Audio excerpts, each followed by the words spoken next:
everyone to our channel Beyond the Toss, episode 2 Quantum Frontiers. Before we deep dive into episode 2, this is Ashutosh, my friend Santosh. Please do visit our episode 1, Rome. The link has been shared in details. All right. So, the idea of episode originally was to talk about sentience in machines, but due to the recent announcement from Google on a remarkable breakthrough with the new chip, Willow chip, which says that they fastest supercomputers would take 10 septillion years to make a calculation what a quantum computer has done just under 5 minutes.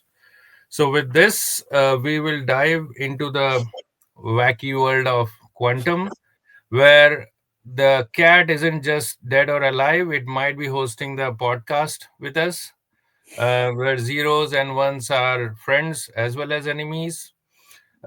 Entanglement makes look long distance relationship easy, and qubits party, into superpositions. All right. So with this, I'll ask Santosh to take it away and introduce what does that announcement from Google means, Hmm. and what is the difference between quantum computing and classical computing in layman's term. So take it away, Santosh. Awesome, Astos. And yeah, that's a fantastic way to say, uh, like how we are kind of giving up the comfort of locality and realism and jumping to uncertainty and the wave function. So the word is not super intuitive, but again, it's going to be our take on this subject. And just to be upfront with this audience, we are not the expert in computer quantum computing, but we are still fascinated with it, and I believe, irrespective of whether you're from STEM or not, I think everybody should get like this will going to affect everyone in life, right? Right. So So, let's so yeah, just to it's not only meant for physicists and cats. yeah, Even common people can yep, take a shot at it. yes, absolutely, right. Okay, so let's look into the super interesting thing about what Google said in their introductory blog about this chip, right? So as Astos rightly mentioned, like what this particular chip is able to do, a faster computer will take 10 to the power 25 sept years, which is like 10 septillion years, right? That's almost like you can see the numbers of zero in this number, right? Now, Google, it's a corporate, it's a typical corporate America company. Their PRs or their blog announcements are very techy, but you will not see Google talking about multiverse, right? And that's where both of us were like taken aback by Google and multiverse. So if you see the thing which is highlighted in pink, basically Google's claim that it lends credence to the notion that quantum computation occurs in many parallel universes, in line with the idea that we live in a multiverse, a prediction first made by David Deutsch. Interesting. Google talking about multiverse. They're not Marvel comics, Very right? interesting. That's Very it's interesting, very right? interesting. Yeah. So that basically kind of like moved both Asutos, and we went into this rabbit hole, and hopefully like the information that we'll share probably kind of will make things a little bit easy for audience, so they don't have to go into the rabbit hole, right? So let's start with just understanding what quantum computing is, right? And before we because the way Asutos said, we'll look into quantum computing, then we'll again dig a little bit deeper into the quantum mechanics, the physics of it. Then we'll try to understand what is the implication of the chip announcements, and then hopefully, so that will be the flow of this episode, right? Wonderful. Oh, right. Wonderful. Yep. So again, if you think from what we started calling it classical computing or classical bits, right? The bits, the laptop that you guys are probably using to watch this podcast, right? They're all made of what we call a transistor or classical bits. So every bit in a computer can store essentially two, right? It's either zero or one, right? Now the difference between quantum bit is it can store zero and one, but every possible value, which is basically zero and one. And if you see on the right side of this slide, I have represented this with what quantum physicists and computer people call it a sphere. Basically, it's a sphere of radius one, and every position of the sphere can be one possible value this qubit can take, right? um, Again, the second example, if you have 20 if you have classical bits, you'll have like 20 red bits and 20 blue bits. It can be 0 or 1, but within a quantum computing world it can be 8 by 20 or 12 by 20 of 1, right? Again, as you can see, like at the end of the day, all the value, if you take probability of everything, it will come out to 1, right? Same thing with the coin toss, right? Head and tail, that. So this is very interesting. That means a classical computing can store like two piece of information, while a qubit can almost store anything between like almost infinite many information, as you can see in the right side of that. Yeah. Now let's So, take this. Yeah. Santosh, I'll just stop here. So I was reading Mm, Richard Feynman's book, QED, Quantum Electrodynamics, mm, and also in some blogs and posts. If you see, right, the left diagram, which is qubit one, you see one third of zero and two third of. So I think somehow what it has been proposed that uh, the states uh, they have this one by third value by which they differentiate mm, in the multiples of 1 by 3. Is mm. that the right thing to say? It depends on the superposition, and that's where I'll probably will come down to it. Like, Okay. what are the Okay. possible ones, right? So the next slide is all about that, right? So let's look into this slide, right? So let's imagine we have a computer, and our computers are really really powerful right now. But let's imagine a very classical computer which can basically store 2 bits. It's a 2-bit computer, right? So the number of unit that will take to describe a classical computer is basically 2. The reason is your first bit can understand either store 0 or 1, and the second bit can either store 0 or 1, right? So you have four plausible value, but at a one point, classical computer can be described by this 2 value, right? Let's look into on the other side where you have 2 qubits, and they can be like they can be a state of superposition with each other. So as you can clearly see, like you'll need almost 4 number to describe the state of the quantum computer, right? So with 2-bit quantum computer, you'll require almost like 4 number to describe the state in which your quantum computer is. Take it to the 3-bit example, you still have like 3 classical bits, either it will be 0, 1, 2. Like, so you have like you can basically describe the state in 3 numbers, but the same goes to like 8. 8, right? 2 to So the now you power can see the 8. power of exponential coming in, right? Like imagine if we built a supercomputer with 300 qubits, sorry, quantum computer with 300 qubits.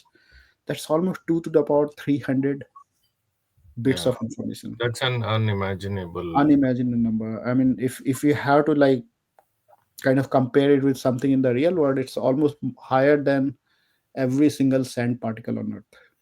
In universe, I would say, Right, right? right, right. Even in universe. Yeah. So, which is yes, even in universe. So, like that blows your mind, right? And now you guys must be thinking, hey, when can I get a hand to this quantum computer laptop and maybe a quantum phone? But let me bring your hopes down. You cannot do not every algo that we run on classical computer will run faster essentially on quantum computer. So it's not a general purpose computer. There are only certain set of algorithm which are actually suitable for quantum computer. So quantum computer, if I believe now we should basically even give up on if whenever it kind of becomes a viable thing, it will be suitable for some classes of algorithms, some really intricate problem which as in our I earlier think example saw I 10 think to you the are you are you are stating a very very relevant point, Santosh, here that people should not get confused, right? Mm, Um, what is the purpose of these computers, right? It yes, should not be mixed up with the general purpose laptop or the machines that we yeah, have, yeah, at present. yeah, yeah.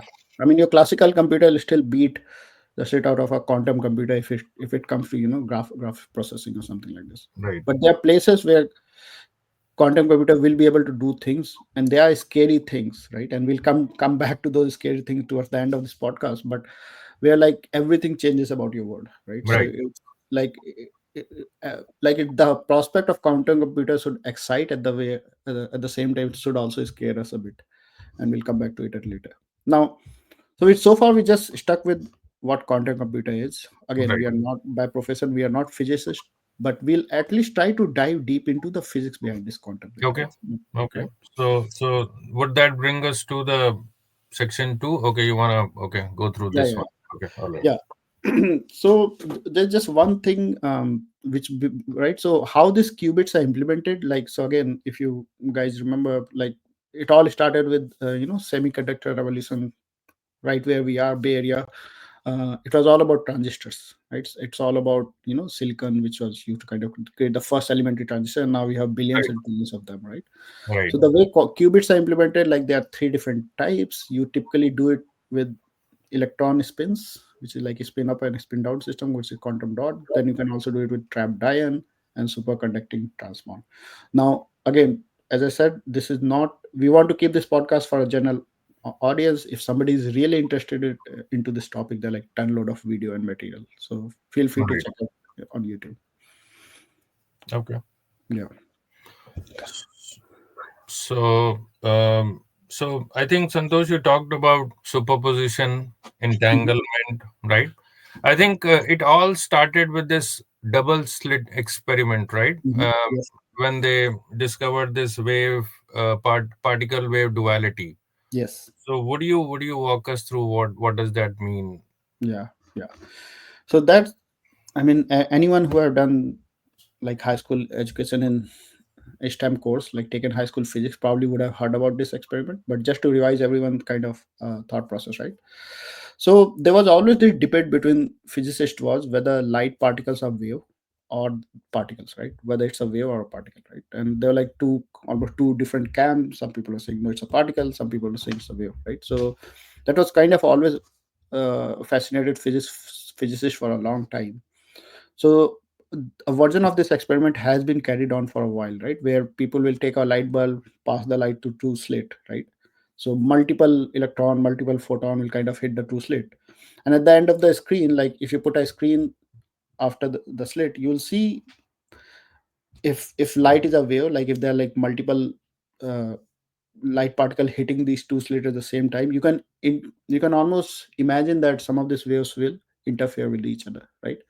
Now, some of this interference will be constructive interference. That means the wave will become more powerful. Like again, it's the same example, right? Two water waves, if they kind of hit at the right place, it will become bigger. But then there would be destructive interference, right? So what you see on this screen is an example of constructive and destructive, where this darker side is basically constructive interference, and the gap between them is destructive. It's very intuitive when you think upon many light particles hitting this slit at the same time. But things become super tricky when they kind of repeated the experiment with electron gun, which was just pushing one particle at one time, Mm-hmm. right? Now, from a very classical interpretation, you almost think that that particle will take either slit number one or slit number two, and it will be a dot registered on this screen, right? Right. And that's what happened. Like the dots were kind of registered, so it was random. But then what was observed was that when we send enough particle to through these two slits, you again have the same interference pattern, which Would is you want to very would you want to non-intuitive. just press upon this fragment Yes, yes, again? yes, yes. So now, why would you like, if light is a particle, right? It should, like, yeah, it should either take slit one or slit two, right? And it should just Mm-hmm. go and create a dot there. But what was observed was completely wacky, I should say. And Mm-hmm. so the interpretation was this, right? Like, and that's where the whole Schrodinger wave equation and everything, like all the Mm-hmm. physicists kind of realized that when basically, and it's going to sound very non-intuitive, that when the particle is fired from the electron gun, it is going through both slit one and slit two at the same time, Hmm. right? Now, as That's a particle, it's very difficult to imagine, but if imagine that it's a wave, so you can almost think that the photon or the electron as a wave is kind of going through the slit at the same time, and same kind of physics that I explained earlier, where some of these waves are kind of interfering in a constructive way, hmm. and some others are constructing the destructive way. So you're kind of seeing the same thing. Hmm. So far Hmm. so good. Yep. Yep. Okay. Now here's the interesting part, right? So this is all good, right? But the moment what was observed was the moment you put a measurement device, Hmm. which is kind of detecting, which are trying to detect which slit the particle was saying, all this observation completely stopped, right? But Hmm. then it's almost like a magic. Suddenly, particle did started behaving like a particle. So it was all kind of less random concentration. Hmm.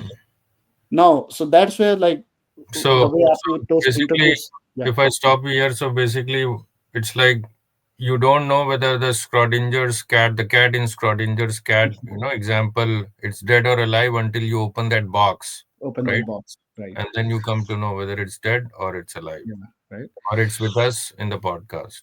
So imagine the horror that came down on this physicist, right? They were sitting Mhm. in comfort of Newtonian mechanics, which is Right, basically localism and realism, right, right. meaning your particle, they basically interact with their locality, and it's almost like everything's kind of real world, right? They are real particle working on each other, like um, action is equal to reaction kind of thing. But this is a brand new world, right? Like where things are kind of behaving weirdly, but the moment you introduce a measurement device, suddenly things again become the expected. It kind of Hmm. falls back into the classical state. Hmm. So that's where like kind of, so this was observed, and then there were like lot of good math done on that, right?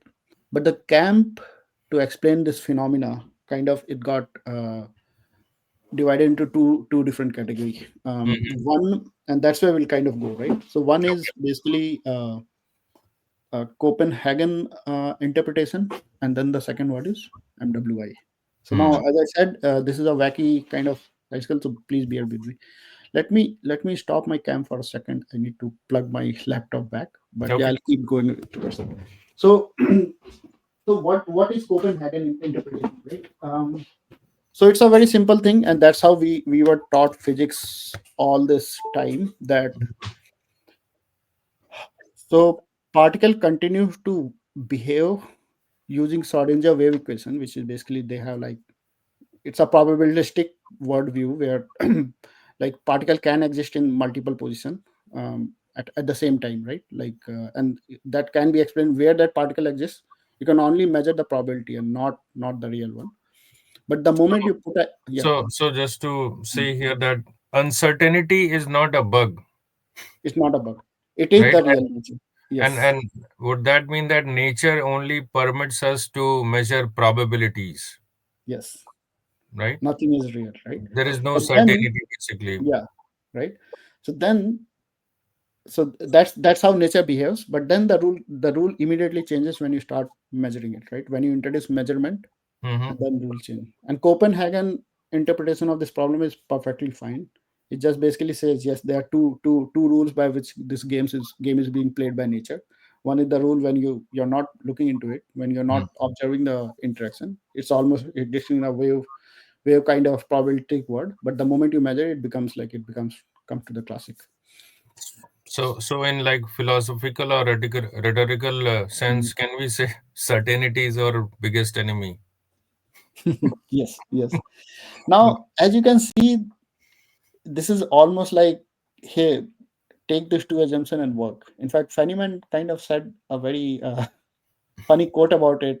This interpretation is basically set up and calculate, right? You don't Hmm. ask the question why interpretation change anything, right? You Hmm. just calculate, because like there are like so many experiment that has already proved that this almost always happens where the moment you observe something, it can be conscious observation, and that's another topic probably for another podcast. We'll Yes. not go into that conscious realm yet, Right. but that's the thing. Mm-hmm. Mm-hmm. So now there is another camp of physicists, uh, not in the majority, but like this idea is getting traction. It was started by a physicist named Hugh Everett. He was a Mm-hmm. graduate student in Princeton, right? Mm-hmm.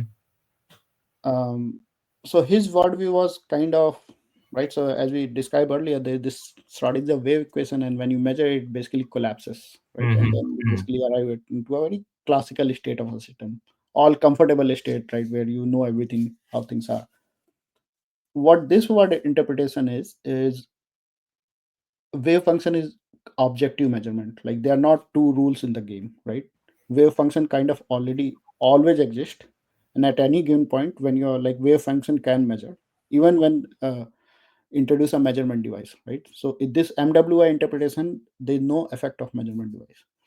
The fantastic way it describes this whole measurement problem is when you measure a system like this, a quantum system like this, you also kind of get entangled, right? At that point, when you get entangled with that system, that means you're essentially measuring you're part of that quantum entanglement. So you are looking into a word, which is by observing it, you become part of that word.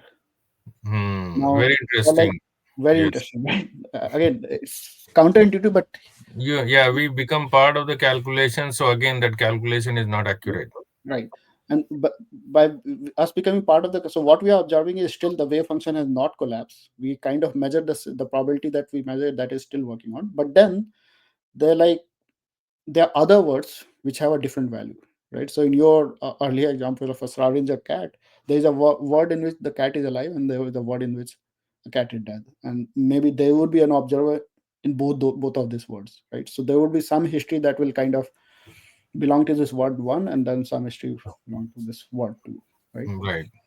So that's kind of like we started with this whole Google blog announcement where they did mention about this multiverse, and this is the theory which is it was started by Hugh Everett and other scientist that Google actually named Yeah. David David Deutsch. He's a big proponent of it, right? He still kinds of, in fact, anecdotally, I kind of really liked the way he kind of explained uh, in a similar example, right? So today we know that we can all claim that dinosaur exist, right? And how do we know dinosaur exist? Because we have seen fossil fuel, right? A fossil print of dinosaur, and we found bones. But we never say that hey, dinosaur is an interpretation of fossil record, right? So so when we don't claim, like it's almost like uh, we are seeing this MWI interpretation acting up, but we are kind of closing our eyes and we are saying no, nothing to see here, guys. Move on, right? So his almost like a counter example is when we don't do it for dinosaur, why we are doing it for quantum? But there are like so many proofs, like staring at you that this is a many word problem. This is a many word interpretation. Yeah. I mean, like, if I just read about a very simple example. Hmm. Uh, so a nerve cell in human eye, right, that gets activated when like 5 to 6 photons, Hmm. hit that nerve cell. Then that nerve cell gets activated and we can see. Hmm. And when we have more than 18 pictures in a frame, then we see a moving picture. Same Hmm. thing goes for like 16 tones. Then we listen like to a music piece of music.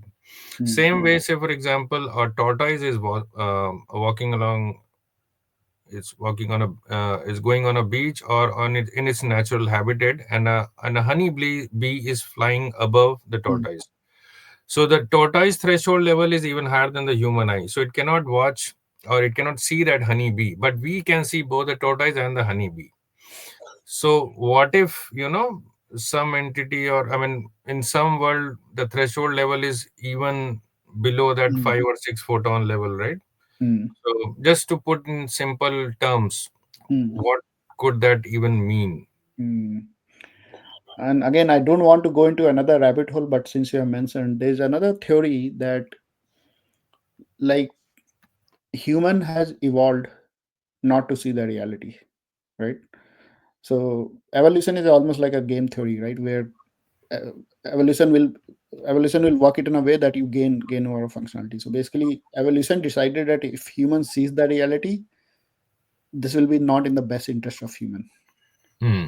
So there is a group of scientists who kind of say that what we are seeing is not real, and it's almost like we are seeing GUI of a very very complex word. Yes, And yes. that word and this MWI, it kind of almost start to resonate those two concepts, because imagine if we can see probability, if we can see like position moving random, like within like a frequency of Or like moving, we could see different form of energies, right, which are higher or lower than us. It right. would be All right, Yeah. I think we'll keep that topic for Yes, for the like this is a fascinating. As I said, yes. we are not touching consciousness, but somehow consciousness already touches. So we'll kind of move on.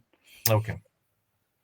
So, would you like to talk about quantum coherence, and then probably we can, go towards the end section, which is the implication of all these things on the real world and what would that mean to us? Yes, yes. So why? I mean, quantum computer has been in talked about from like 40, 50, 60 years, right? The reason quantum computers has not become a reality so far, or I mean, I know we are talking about Google Willow chip announcement, and we'll say that even though it's kind of a big achievement, but there's still some gap to be filled. Is the problem of coherence, right? As I said, as we kind of mentioned, that the moment you introduce a measurement device, you basically collapse the wave function collapse, or in the many word interpretation, you kind of entangle yourself with the word. So it's almost super difficult to keep the bits uh, untangled for a long enough time so that your algo can run, right?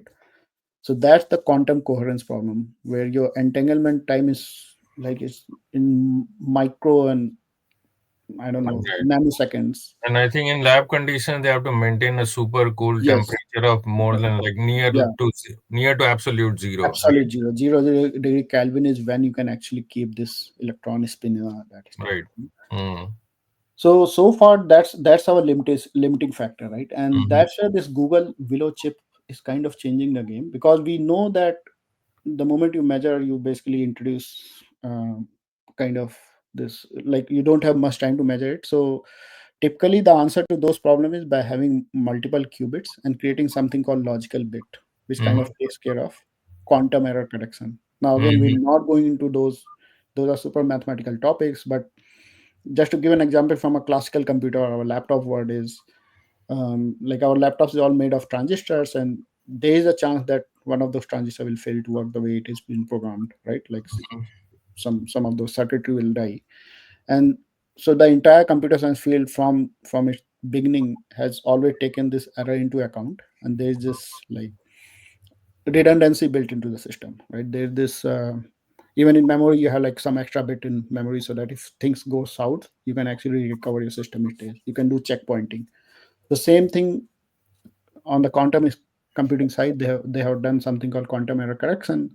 Mm-hmm. And so far, the what Willow had described, the Willow announcement, and good also that you kind of pointed me to this direction, that the number of as you increase the number of physical qubits in the system, your error rate will actually go down. Now Mm-hmm. that's like a, and that's why this paper is not only on Google blog, it has been published in Nature, which is a very highly respected publication, because this has never been. It's kind Mm-hmm. of completely opens up. So now your challenge shift to how do you create quantum computers more and more qubits, because you're trying to like you're almost figured out a way that your quantum error correction goes down. Mm-hmm. So that's where this coherence belong. And in fact, even this many word interpretation is can be described by quantum decoherence, because your history like of this word. So this, you might say that how many words exist, right? So there Mm-hmm. are infinite many, Right. and these words can split when decoherence happen, but they can also combine, right? Mm-hmm. So coherence and decoherence, so again, but in certain scenario where there is, you will have a branch which cannot be combined, right? So that's the quantum decoherence state, like when you become entangled or your measurement is affected by like some impurity. So that's the challenge, but I believe Google is kind of like Google, and there are some I should also call out IBM is also doing super well. IBM, yeah, I think these are the two major Two major. companies pursuing this. China, by the way, China is also kind of rushing ahead Right. with their own quantum computer. I think we covered a lot of topics. One thing I think probably we can help to dig in a little bit deeper is what is entanglement. I think 23 physics prize or 22 Nobel Physics Prize was given for this, you know, research on quantum entanglement. In Yeah, case you wanna throw some light. yeah. So I'll start with again back to same the comfort of localism and realism, right? Where you are basically affected by only your local things that you surround you locally, right? If you're a Mm-hmm. particle, if you're a block of, your gravity is affecting locally, everything is kind of local, right? Mm-hmm. And everything is almost real. Mm-hmm. And when you come to this microscopic world of quantum things, you kind of lose those two very important property, localism, right? And entangle is a perfect form of like this kind of where we lose the localism. So let's say you detect like two electron, right, which are kind of which are in the superimposed state, and you can almost imagine you can keep um, electron on Earth, take the other electron on, put Jupiter. it on the Jupiter. Jupiter, right? Put it, ask Elon Musk to give a ride to that electron, put it on his starship, and then let it go to Jupiter. They are still entangled, and that's what Einstein kind of called it is Spooky. spooky, right? Spooky action at a distance. Hmm. So again, physicists have been fighting this because this is so counterintuitive. It's almost like Einstein said, no, there's something hidden that we are not able to find. It's the math that is weak. This Hmm. particle have some connection which we are not able to explain. Um, but the other camp, the Niels Bohr and the Copenhagen campus said, no, there's no hidden in it. Like there's no localism in quantum world, right? Hmm. This entanglement almost kind of exists irrespective of how much distance you put between these two. The thing is, the moment you measure the spin of particle on Earth, You can your function, the collapse will happen on Jupiter, and you can basically like that function will get. basically don't have to measure the particle on Jupiter. You can do it by evaluating the particle on Earth. Yeah, yeah. And there is a very fantastic application of this spooky distance entanglement. So today, like a lot of this security is done by cryptographic channel, right? When you make a call, when like president of US is calling president of China or India, they are basically making the call over secure channel. But there are like so many bad actors, they can attack this secure channel. Right. Now, there is one thought experiment, and I don't know whether that has been realized. Is imagine like if you secure this channel using quantum entanglement, right? So if you have the moment you introduce somebody who wants to listen in, it will Mm-hmm. basically de-entangle those two quantum bits of the quantum system, and basically your president will know something is listening, right? So you immediately basically there's no using that quantum entanglement property. You can even have a real world security, almost like foolproof security, which is Mm. at that point. It's So can we say that when the quantum computers come into realization, whenever that happens, Mm, it would mine all the bitcoins available? yes. So now let's come to the interesting the application bit of The it. practical application, right? Practical application. Okay, so it's all good, right? But what's the job of quantum computer, right? It's not going to play your TikTok video again, as I said. Right. Not Right. it's not a replacement for Meant classical for stuff, that. It's not right? meant It's for not that. right? But it is meant to run some algo which are like as Google mentioned, they are they are so slow that the fastest computer will take like more than the age of universe, right? Mm-hmm. Now one of this algo is very interesting because that's why I said, right, even though it is meant for sophisticated things, but those sophisticated things affect us in every way. Mm-hmm. Today, when you do a transaction on your banking app or on a desktop, when you That kind of RSA ID, right? right, not on your RSID, when you are interacting, when you are sending this information here, pay pay Mm-hmm. Ashutosh Mm-hmm. $200, Mm-hmm. the way bank trust that you are the one who has authorized it, and not somebody sitting in the middle of your home, from your Mm-hmm. home and somewhere in the bank branch, is by something called HTTPS security, and that is Mm-hmm. kind of ensured by this hard problem of factorization of a very large number. Again, Mm-hmm. from our elementary school math, like we have been solving this factorization question like, hey, what's the factors of 15, right? 5 and 3 and all. Mm-hmm. It all sounds very intuitive. Okay, how hard factorization can be, right? Like Mm-hmm. divide a number by 2, keep going down, and you'll be able to find out if there are factors or not, even for prime number, right? Like take 7, you divide by 2, no, there's no nothing like. um but then imagine, so the entire cryptography has always been, hey, make it super hard for the other party to basically break your system, right? Right. Right. So far this has been ensured by something called this RSA, or what we call is public private cryptographic channel, and Channel. it's based on the hard math of solving a factorization of a very, very large number, Right. very large. Very large number. Yes. In fact, if you give that problem to a classical computer, it might take almost 10 to the power, like exponential, right? If you take a 33 digit number, it will take millions of years just to factor it, Right. right? And now what, as you said, right, I like think you mentioned. of late Mm. there was a fake news or a real news. I don't know that Mm. the Chinese hackers have broken down this RSA encryption. You know. Yeah, yeah. So that's another, like, this is all state secret, right? So maybe Willow is just, tip of the iceberg, and maybe US government or Chinese government may have already solved it, right? Yeah. So, so i- imagine we don't have quantum computer yet, but what I'm showing on this screen is something called source quantum factorization algo. This algo Mm-hmm. was developed like 30 years back, I guess. Mm-hmm. That means people have already created the algorithm and they are just waiting for quantum computation. So in that sense, we have the software to break security. And when I say break security, it's absolutely bloodbath. Nothing will be secure, right? Like Mm. banks will not be Right. able to trust Right. you. Right. Right. Right. Everything is TPS, by the way, right? So that's the real world implication of what Google will, right?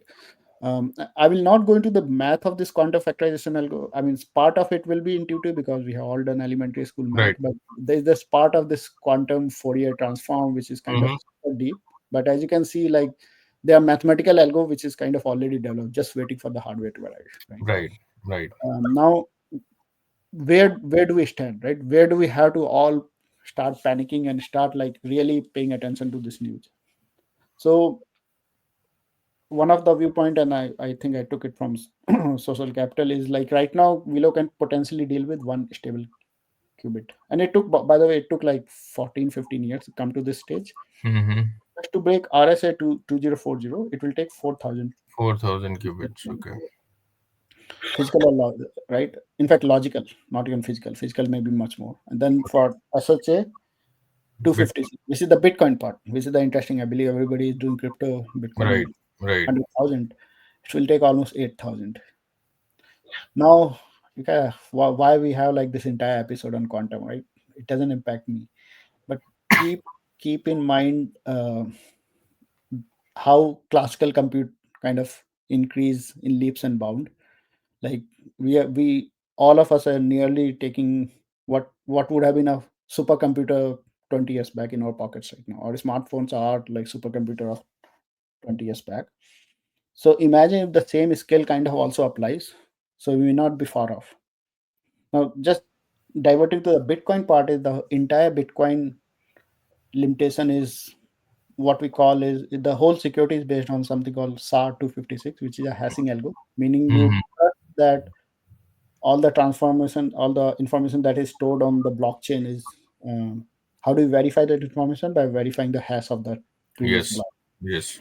Imagine if using quantum computer somebody can crack open this hashing algo, because hashing is always one way, right? you Right. you give some input, hashing will do give you another output of from that value, but you cannot take that output and rotate and make it back. Right. And that's the Right. difficult part of SAW. But if that breaks, that means you can The mine whole new chain. The whole chain. whole Yeah. chain of output. Now even there, so now what is not all bleak, right? Your your hard Yeah. earned Bitcoin Let's is try to put some dose of optimism also. optimism, right? Introduce some dose. Yes, so it's yeah, it's looking very dark. Hey, nothing will be secured. I'll become like I'll go back to 1950s where if I had to get $20, I had to go in a line, Yeah. get to a cashier. What governments have, because as I discussed in the previous slide, your software is already there to break crypto, but your Mm-hmm. hardware is not, right? Mm-hmm. And government knew it from a long time. So what they have started recommending, there are some cryptographic algorithm, especially there's a class of algorithm called lattice based algo. They Mm-hmm. are quantum computer proof, Right. right? Right. Right. Right. So I think given enough resource, we will be able to move majority of the world to a algo which is cryptographic proof. Now for Right. Bitcoin, it is difficult because Bitcoin things are already there on the blockchain, which are all software 256. But Mm. even Satoshi, who is this anonymous guy who is still like, probably that will require another episode just talking about the Bitcoin Foundation. But I think he kind of mentioned this problem back in 2010, where he actually said that if and when that happens, he will be able to kind of do something within Bitcoin history where he'll fork a branch and we'll be Mm. able to maintain it. So again, both from crypto and security, there is some glimmer of good hope. So it's Hmm. not going to be all dark. Okay. We'll be able to kind of make a sense of this. Wonderful. So that's all I have on this topic. All Of right. I think that was a very good take, at least, for starters, Mm, to at least get or wrap our head around mm, this world of quantum. mm, And thank you, Santosh, for walking us through that. mm. And we'll meet in our next episode. So Yeah, please don't forget to share and subscribe, and we'll share the details of episode one as well. yeah. Thank you. Till we Thank meet. you, guys. Bye. Ciao.